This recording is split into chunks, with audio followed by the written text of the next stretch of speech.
오늘은 열왕기 상 4장을 5장까지에 걸쳐서 좀 넓게 보도록 하겠습니다. 여러분, 우리 한번 기억하는 의미에서 복습 겸 오늘 맥락과 좀 이어지기 때문에 복습을 좀 해보겠습니다. 1장은 다윗의 뒤를 이어서 솔로몬이 지명이 되고 우여곡절 끝에 왕 위에 오르게 되죠. 그리고 2장에 들어서서는 궁궐 내에 정적들이 피해 숙청이라는 방식을 통해서 다 제거가 됩니다. 그리고 3장에 들어와서는 솔로몬이 친바로 정책을 펼치면서 왕이 되자마자 바로의 공주와 결혼을 정략적으로 하게 됩니다. 이것이 향후 나라 운명에 굉장히 중요한 질서와 가치관을 무너뜨리게 됩니다. 그리고 결국 그 예고대로 이스라엘과 유다는 각각 시간차를 두고 망하게 되죠. 그리고 이제 이스라엘 백성들은 바벨론에 전부 포로로 붙들려 가게 됩니다. 물론 포로는 그 이후의 역사에 벌어진 일이지만 우리는 지난주 그런 포로들에게 하나님은 한 선지자를 통해서 솔로몬의 재판 이야기를 설치해 놓았어요.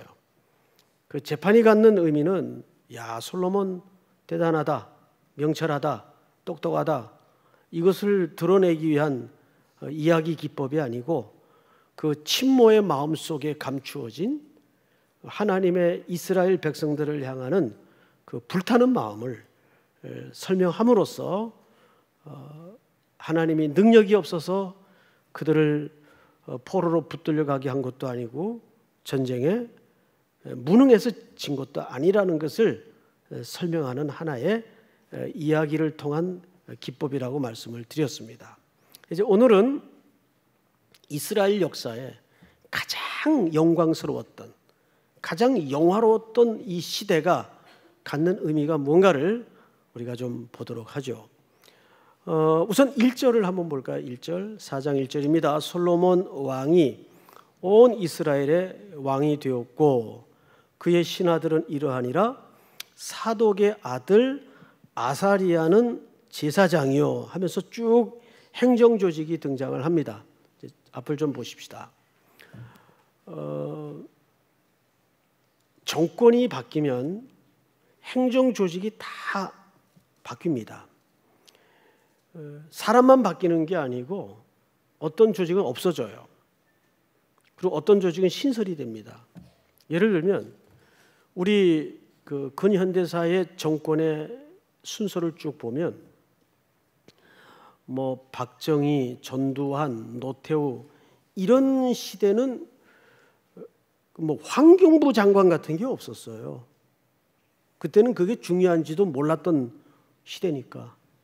근데 그 이후에는 뭐 환경부 장관, 노동부 장관 이런 직함들이 생성이 되면서 중요한 자리를 차지합니다. 또 여성부 장관, 청와대를 중심으로는 어떻습니까? 어떤 정권은 바뀌자마자 정무수석 자리를 없애버려요. 그런데 대국회를 중시하는 또 정권이 들어서면 정무수석 자리를 신설합니다. 그리고 여러 수석 중에서도 제일 서열을 앞에 두기도 합니다. 자, 이러한 일들이 왜 벌어지는가 하면 정권이 바뀔 때마다 통치 철학이라는 게 있어서 그 철학에 따라 경중이 달라지고 순서가 달라져요. 그리고 폐지되기도 하고 만들어지기도 하고. 우리 솔로몬 왕 앞에 다윗 때는 행정조직이 어땠는가를 한번 비교해 볼 필요가 있어요. 띄워주세요. 사무엘하 8장인데 이때는 다윗의 통치 초기입니다. 스루야의 아들 요압은 군사령관이 되고 하고 직함이 쭉 이어서 등장을 합니다. 그런데 이때는 제일 그 첫 번째 직함이 뭐가 등장합니까? 국방부 장관입니다. 다윗의 통치 말년을 좀 볼까요? 20장을 띄워주세요. 시작. 요압은 이스라엘 온 군대의 지휘관이 되고 여호야다의 아들 브나야는 그렛 사람과 블렛 사람의 지휘관이 되고. 잘 보세요. 통치 말년에도 다윗 시대에는 제일 중요한 직함이 국방부 장관이었어요. 그럴 수밖에 없었던 것이 다윗 시대는 매일이 전쟁이었습니다. 국경이 아직 완전히 정비가 안 된 때고 항상 원수의 세력과 또 내부의 적과 갈등과 음모와 반란이 끊임없이 반복되었던 때입니다. 그 국가가 막 통합이 되던 시기고 하기 때문에 이때는 정권 초기서부터 통치 말년까지 국방부 장관이 제일 중요했어요. 그런데 오늘 솔로몬의 행정조직을 보면 궁궐을 중심으로 행정조직의 첫 번째 직함이 누굽니까? 제사장이에요. 순서가 달라졌죠. 그리고 군사령관은 저 중간쯤 나옵니다. 그만큼 솔로몬 시대는 평화의 시기입니다. 평화. 전쟁이 없던 시기예요. 그리고 7절을 한번 볼까요? 7절 읽읍시다. 시작. 솔로몬이 또 온 이스라엘의 12지방 관장을 두매 그 사람들이 왕과 왕실을 위하여 양식을 공급하되 각기 1년에 한 달씩 양식을 공급하였으니. 6절까지는 궁궐을 중심으로 한 행정조직이었다면 7절서부터는 전국조직입니다. 전국조직을 12구역으로 나누어서 관장이라는 직함으로 리더들을 하나씩 세워요. 근데 이 사람들을 왜 세우고 이 사람들이 하는 역할이 뭔가를 잘 보세요. 7절 다시 읽습니다. 제가 솔로몬이 또 온 이스라엘의 12지방 관장을 두매 그 사람들이 왕과 왕실을 위하여 양식을 공급하되 각기 1년에 한 달씩 양식을 공급하였으니. 자, 이 조직의 기능, 의미를 한눈에 알 수 있죠. 이 조직은 사실상 솔로몬이 전국을 한눈에 질서정연하게 잘 다스리기 위해서 만든 조직이 아니에요. 그 백성들이 땀 흘려 수고해서 거둔 열매들을 왕과 왕실을 위해서 세금을 거둬들이기 위해서 만든 조직이란 말이에요. 뭔가 좀 느낌이 이상해지죠, 점점. 결론은 유보하고 일단 성경의 팩트만 체크해 나가다가 자연히 어떤 결론에 만나게 되는가를 우리가 좀 보십시다.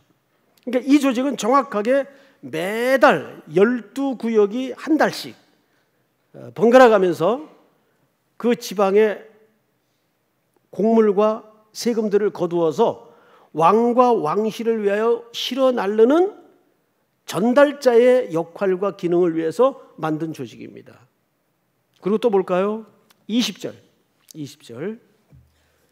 유다와 이스라엘의 인구가 바다에 모래같이 많게 되매 먹고 마시고 즐거워하였으며.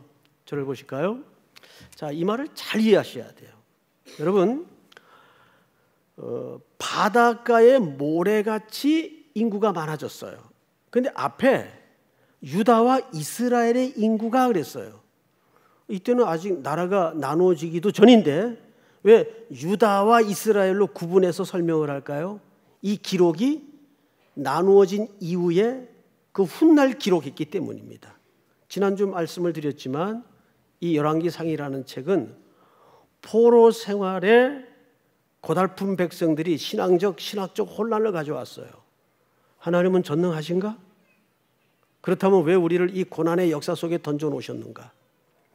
그것을 설명하기 위해서 재판관의 스토리 속에 그 아기의 친모의 마음을 하나님의 마음으로 드러냈다라고 설명을 분명히 드렸어요. 지난주 설교 기억나시죠? 예. 그러니까 이 글은 이미 포로기 때 쓰여진 글이기 때문에 유다와 이스라엘로 구분이 되어서 기록이 되는 겁니다. 그런데 그 뒤에 보면 바닷가에 모래같이 인구가 많았다. 자, 이것은 히브리인들이 즐겨 쓰는 문해적 표현법입니다. 이 표현법에는 이면에 이런 사상이 있어요. 어디서 많이 들어본 표현 아니에요? 그렇습니다. 아브라함에게 하나님이 약속할 때 쓰신 표현이에요. 아브라함에게 아직 자식이 하나도 없을 때, 나이는 점점 들어갈 때, 인간적인 능력으로 생산하기에는 거의 불가능하게 되었을 때 하나님이 아브라함에게 하신 약속이에요. 창세기 13장서부터 네 자손이 하늘의 별 같겠고 바닷가에 모래 같을 것이다. 이런 표현은 언제만 하시는 표현인가 하면 인간의 계획과 인간의 능력으로는 어떤 문제가 불가능할 때 이 표현을 씁니다. 그렇다면 여러분 생각을 해보세요. 분명 인구가 많아졌다는 것은 하나님의 약속의 성취인데, 언약의 성취인데, 이것은 솔로몬의 치적의 결과입니까? 하나님이 하신 일입니까? 그렇습니다. 솔로몬의 치적의 결과가 아니에요. 하나님이 하신 일이에요. 믿습니까? 그런데 그 뒤에 이 백성들이 어떻게 살았어요? 먹고 마시며 즐겁게 살았어요. 야, 참 좋았겠다. 그렇게 느껴지십니까? 뭔가 냄새가 나지 않아요? 과연 누가 먹고 누가 마시면 누가 즐거웠을까요? 왕실을 중심으로 한 기득권들을 얘기합니다. 그 12관장의 조직이 무엇을 위한 조직이었다고요? 왕과 왕실의 배를 불리기 위한 조직이었어요. 이것이 과연 하나님이 꿈꾸었던 나라의 실체일까요? 또 보십시다. 21절, 솔로몬이 그 강에서부터 블레셋 사람의 땅에 이르기까지와 애굽 지경에 미치기까지의 모든 나라를 다스림으로 솔로몬이 사는 동안에 그 나라들이 조공을 바쳐 섬겼더라. 대단하죠. 여러분, 이 솔로몬 때는요, 나라의 위용이 어느 정도였는가 하면 주변의 모든 크고 작은 나라들이 솔로몬에게 조공을 바쳤어요. 뿐만 아니에요. 여호수아가 가나안에 들어가서 점령을 마친 다음에 그 영토의 크기를 거의 회복하던 때입니다. 그러니까 대단한 때죠. 그리고 성경을 보십시다. 그 궁궐에서 소비되는 하루 음식 22절. 솔로몬의 하루 음식물은 가는 밀가루가 30그루요, 굵은 밀가루가 60그루요, 살진 소가 10마리요, 초장의 소가 20마리요, 양이 100마리이며 그 외에 수사슴과 노루와 암사슴과 살진 새들이었더라. 어떻습니까? 이런 정확한 수치를 일일이 열거하면서 왕궁에서 하루 소비되는 음식의 분량을 오늘날 단위로 환산을 해도 대단할 텐데, 열거했다는 것은 그 나라의 그 영화를 드러내기 위한 걸까요? 뭔가 지금 과도하게 흘러가고 있다는 걸 암시하는 걸까요? 뭔가 지금 이 나라가 과도하게 흘러가고 있다는 걸 암시하는 겁니다. 과거 그 이멜다라는 필리핀에 그 퍼스트 레이디가 있었어요. 그분은 구두만 2,000켤레라 그러던가요? 그런 게 예를 들어서 역사의 자료에 보도되었다 합시다. 네? 오늘날. 그러면 한 1000년 후에 사람들이 그 기록을 보면서 야, 이 여자 잘 살았네. 그럴까요? 이 또라이 아니야? 이럴까요? 이 기록에 그 기록의 수치가 드러내주는 그 문학적 장치의 의미를 여러분들이 생각을 해야 돼요. 그러니까 성경을 읽으면서 이런 걸 흘려 보내서는 안 됩니다. 그리고 또 볼까요? 25절, 24절.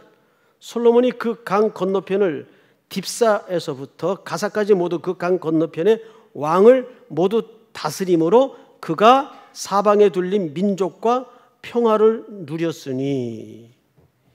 25절을 한번 같이 읽어볼까요? 시작.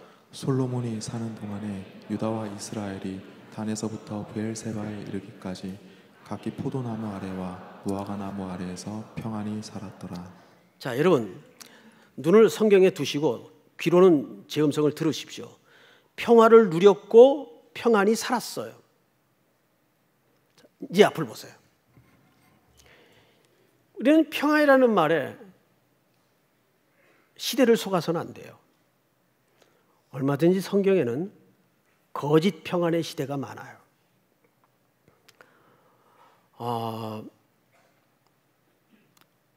이 솔로몬의 평안의 실체는 뭘까요? 힘이 가져다 준 평안이었어요. 그 증거로 그 다음 절의 문맥에 이런 내용들이 등장을 합니다. 26절 솔로몬의 병거의 말 외양간이 4만이요 마병이 12,000명이며 그 지방 관장들은 각각 자기 맡은 달에 솔로몬 왕과 왕의 상에 참여하는 모든 자를 위하여 먹을 것을 공급하여 부족함이 없게 하였으며. 저를 보세요. 어떻습니까? 여기 마병과 말은 뭐 하는 데 쓰는 겁니까? 전쟁 때 쓰는 거예요. 나라의 힘을 과시하는 하나의 도구들입니다. 이거 다 애굽에서 사들여 온 거예요. 솔로몬은 이 모든 정치 통치 행위를 지금 어디 흉내를 내고 있어요? 대제국 애굽을 흉내내고 있습니다. 솔로몬의 이 놀라운 어마어마한 규모의 나라의 살림의 빛깔은 점점 하나님이 원하던 나라와는 거리가 멀어지고 있습니다. 이 열왕기서를 선지자가 쓸 때 어떤 역사 관점을 가지고 썼나를 잘 보셔야 돼요. 신명기적 역사 관점을 썼어요. 그래서 우리는 신명기 17장에 이미 이때를 하나님이 얼마나 무섭게 매섭게 예고했는가를 확인하고 들어갈 필요가 있습니다. 지난주 한번 봤던 본문이지만 오늘 본문을 이해하기 위해서 다시 한번 띄워주세요. 자, 저하고 교독을 합니다. 제가 먼저 읽습니다. 네가 네 하나님 여호와께서 네게 주시는 땅에 이르러 그 땅을 차지하고 거주할 때 만일 우리도 우리 주의 모든 민족들 같이 우리 위에 왕을 세우겠다는 생각이 나거든. 이 무슨 말이에요? 하나님은 아셨어요. 틀림없이 이들은 주변 나라들의 왕 제도를 부러워할 것이고 그 요구가 틀림없이 이 백성들 속에 일어날 것을 하나님은 예측하셨죠. 15절을 볼까요? 반드시 네 하나님 여호와께서 택하신 자를 네 위에 왕으로 세울 것이며 네 위에 왕을 세우려면 네 형제 중에서 한 사람을 할 것이요 네 형제 아닌 타국인을 네 위에 세우지 말 것이며. 이제 다음 절 읽습니다. 시작. 그는 병마를 많이 두지 말 것이요 병마를 많이 얻으려고 그 백성을 애굽으로 돌아가게 하지 말 것이니 이는 여호와께서 너희에게 이르시기를 너희가 이후에는 그 길로 다시 돌아가지 말 것이라 하셨음이며. 17절 시작. 그에게 아내를 많이 두어 그의 마음이 미혹되게 하지 말 것이며 자기를 위하여 은금을 많이 쌓지 말 것이니라. 세 가지를 금했죠. 하나는 말을 많이 두지 말아라. 말은 전쟁용이기 때문이에요. 그래서 말을 싸우다가 포획을 해도 아킬레스건인 뒷발 힘줄을 끊도록 돼 있어요. 왜? 이스라엘이라는 나라는 하나님이 직접 통치하셔서 하나님의 은혜 안에 있을 때만 행복하게 살도록 설계된 나라입니다. 그런데 지금 솔로몬은 주변 나라의 열강의 그 부강함을 흉내내면서 그대로 마병을 무시무시하게 끌어모읍니다.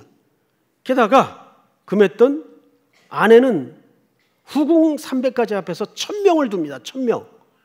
어떻게 살았나 모르겠어요. 네? 은금은 돌멩이처럼 흔하게 굴러다녔다 그랬어요. 그러니 이 솔로몬의 영화 속에 절실함과 하나님의 은혜를 목말라 하는 영적인 허기가 있었겠는가 그 말이에요. 솔로몬의 왕국은 점점점 하나님의 가치가 설계된 나라와는 거리가 멀어지기 시작합니다. 목사님 그거 너무 좀 본문을 비꼰 거 아닙니까? 정말 그럴까요? 그래서 우리는 성경의 전체적인 맥락에서 오늘 본문을 좀 볼 필요가 있는데, 우리 사무엘상 8장을 좀 띄워주세요. 8장. 사무엘이 왕을 요구하는 백성에게 여호와의 모든 말씀을 말하여. 자, 이때가 언젠가 하면 사무엘 선지자가 하나님의 말씀으로 브엘세바에서 단까지 이스라엘을 잘 말씀으로 다스리다가 나이가 점점 들어가요. 그러니까 백성들 사이에서 아름아름 분위기가 일어났는데, 야, 우리도 이제 보이지 않는 신 이런 거 섬기지 말고 주변 나라들처럼 좀 확실한 카리스마와 리더십을 가진 좀 멋진 왕이 우리를 좀 확 이끌어주고 다스려줬으면 좋겠다. 교회도 그래요. 요즘 교회도 강력한 리더십을 가진 담임 목사와. 이게 좋아요? 그런 거 해볼까요 한번?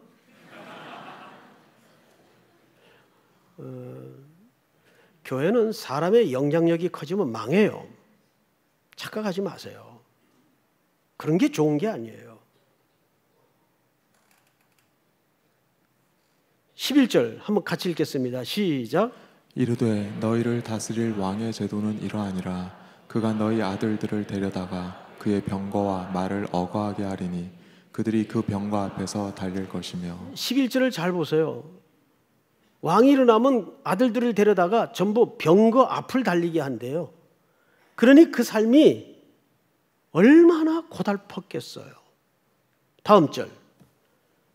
그가 또 너희 아들들을 천부장과 오십부장을 삼을 것이며 자기 밭을 갈게 하고 자기 추수를 하게 할 것이며 자기 무기와 병거의 장비도 만들게 할 것이며. 13절 시작. 그가 또 너희의 딸들을 데려다가 향료 만드는 자와 요리하는 자와 떡 굽는 자로 삼을 것이며. 14절.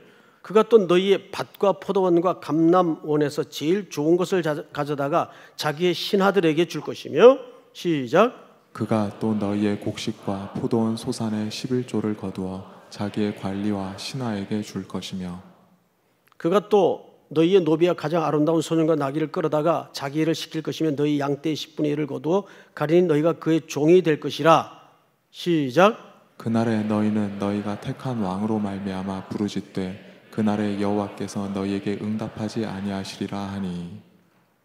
백성이 사무엘 말 듣기를 거절하여 아닙니다. 그래도 우리에게 왕을 주소서. 이미 사무엘 선지자가 왕이 일어나면 그 왕의 제도의 폐해에 대해서 설명했어요, 안 했어요? 구체적으로 설명했어요. 그런데도 백성들은 no, 왕을 주십시오. 그래서 허락된 왕들이에요. 그게 열왕의 역사입니다. 여러분, 한 군데를 좀 볼까요? 우리 열왕기상 5장을 좀 보십시다.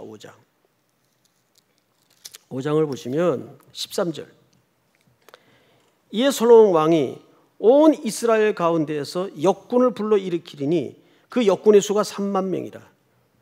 솔로몬이 그들을 한 달에 10,000명씩 번갈아 레바논으로 보내며 그들이 한 달은 레바논에 있고 2달은 집에 있으며. 자, 저를 보세요. 한 달은 레바논으로 보내요. 나무 실러. 그리고 한 달은 어디 있었어요?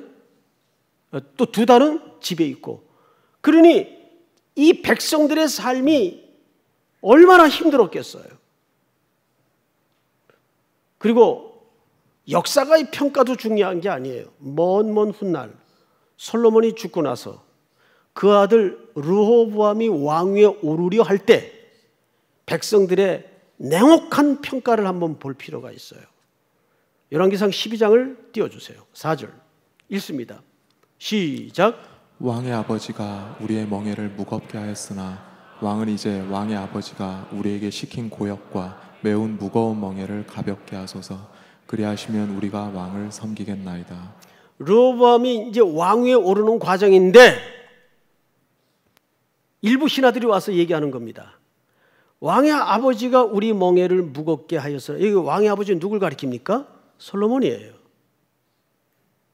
솔로몬이 우리의 멍에를 무겁게 하였으나, 왕은 이제 왕의 아버지가 우리에게 시킨 고역과 매운 무거운 멍에를 가볍게 해 주십시오. 그리하시면 우리가 왕을 삼겠습니다.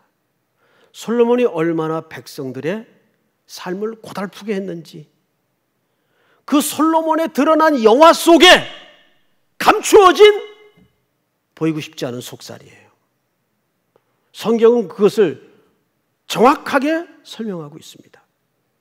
다음 절 한번 띄워주시겠어요?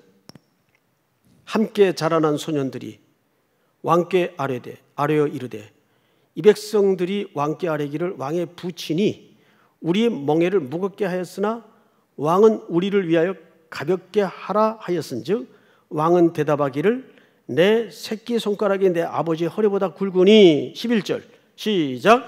내 아버지께서 너희에게 무거운 멍에를 매게 하였으나 이제 나는 너희의 멍에를 더욱 무겁게 할지라. 내 아버지는 채찍으로 너희를 징계하였으나 나는 정갈 채찍으로 너희를 징계하리라 하소서. 이게 르호보암이 백성들에게 물려줄 메시지예요. 그런데 르호보암의 메시지 속에 이런 설명이 있잖아요. 내 아버지는, 솔로몬을 얘기하죠, 채찍으로 너희를 징계하였으나 나는 정갈 채찍으로 너희를 징계하리라. 이것이 솔로몬의 영화로움 속에 감추어진 민낯입니다. 예수님마저도 어떻게 평가했죠? 백합화를 보라. 솔로몬이 입은 옷도 이 백합화만 못하리라. 그 영화를 얼마나 허무하게 설명하셨습니까? 자, 우리는 한 걸음 멈추어 서서 꼼꼼하게 오늘 말씀을 다시 봐야 됩니다. 우리 신앙의 내면이나 한국교회는 십자가를 말하고 교회를 말하고 신앙을 말하지만 그 끝에 결과물을 무엇로 보상받고 싶어 합니까? 솔로몬의 영화로 보상받고 싶어 하는 거예요. 솔로몬의 크기, 솔로몬의 은금의 가치, 그 영화로 우리는 우리 신앙의 결론을 보상받고 싶어 합니다. 그걸 복이라고 우리는 설명했고 가르친 잘못이 있어요. 그것은 절대 하나님의 나라가 설명하는 내용이 아니에요. 예수님은 자기가 오신 목적과 우리의 왕 중에 참된 왕이신 그분은 자기를 어떻게 소개하셨나요? 마가복음에 보면 이렇게 설명하셨어요. 띄워주세요. 시작. 인자가 온 것은 섬김을 받으려 함이 아니라 도리어 섬기려 하고 자기 목숨을 많은 사람의 대속물로 주려 함이니라. 솔로몬의 통치 방식과는 전혀 다른 반대의 가치로 자기가 왜 이 땅의 왕으로 오셔야 했는가에 대한 의미를 우리에게 묵직하게 다시 재해석해 주고 있습니다. 우리는 왜 예수를 믿습니까? 왜 그분을 따릅니까? 그 결과물로 이 땅의 가치들을 보상받고 싶어하는 심리는 없나요? 그것은 기독교가 약속하는 것이 아닙니다. 우리는 그 솔로몬의 최고의 영화로운 시대를 잘못 이해해 왔어요. 하나님이 꿈꾸어왔고 그려왔던 나라가 아니었어요. 하나님의 계획된 나라와는 점점 어긋나는 왕국의 실체를 우리는 만났습니다. 그것을 먼 훗날 역사가의 손을 빌려서 백성들의 속내를 성경 기자는 어떻게 드러냈습니까? 무거운 멍에, 무거운 채찍, 징계, 혹독한 고난의 역사로 설명하지 않아요? 그렇게 얻어진 이 세속의 영화와 가치를 마치 기독교가 보장하는 약속인 양 서로 속이고 속는 일을 이제는 멈추어야 합니다. 그것은 교회가 가르칠 내용도 아니고 우리가 목말라 할 내용도 아닙니다. 오늘 여러분들과 마지막 부를 엔딩송 가사 가운데 이런 내용이 있어요. 이 세상 가장 아름다운 순종의 눈물, 온 세상 다시 빛나게 한 생명의 눈물, 그가 이 땅에 오신 이유, 죽어야 살게 되고 져야만 승리하는 놀랍고 영원한 신비, 지으신 그대로 회복시킨 우리의 창조주 그리스도, 십자가의 길로 아버지의 뜻 이루셨네. 그가 이 땅에 오신 이유, 이제 우리에게 맡겨진 그 소망, 그 사랑, 그 생명, 아름답고 눈부신 십자가의 길, 우리가 이 땅에 살아갈 이유, 이것이 주님이 꿈꾸던 나라의 실체였습니다. 사랑하고 사랑하는 우리 사멜의 젊은이들이요, 그리고 사랑하는 성도 여러분, 솔로몬의 영화를 꿈꾸지 마십시다. 가장 숭고한 진리는 한 사람이 빛이 날 때 한 사람은 그늘에 있어야 되는, 그것은 진리가 아닙니다. 만인에게 행복과 만인에게 복된 것이 참된 진리입니다. 솔로몬은 그 영화를 유지하기 위해서 수많은 백성들을 노동과 고역과 채찍으로 몰아넣었습니다.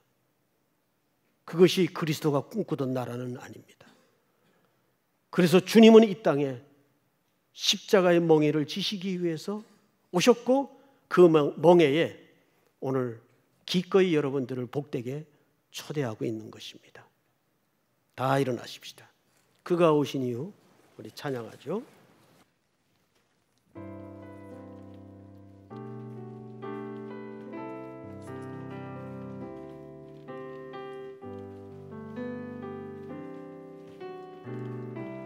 세상 가장 아름다운 순종의 눈물, 온 세상 다시 빛나게 한 생명의 눈물, 생명의 눈물,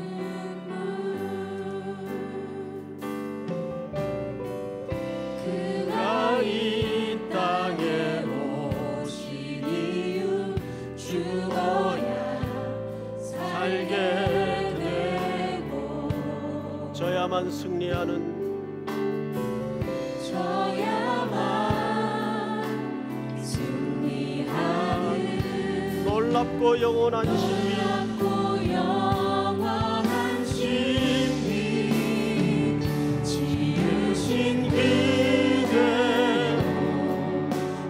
회복신 우리의 창조주 그리스도, 십자가의 길로 아버지 뜻 이루셨네.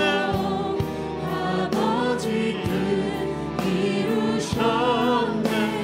그가 이 땅에 오신 이유, 이제 우리에게 맡겨진 그 소망, 그 생각, 그 생명, 아름답고 눈부신 십자가의 길, 우리가 이 땅에 살아갈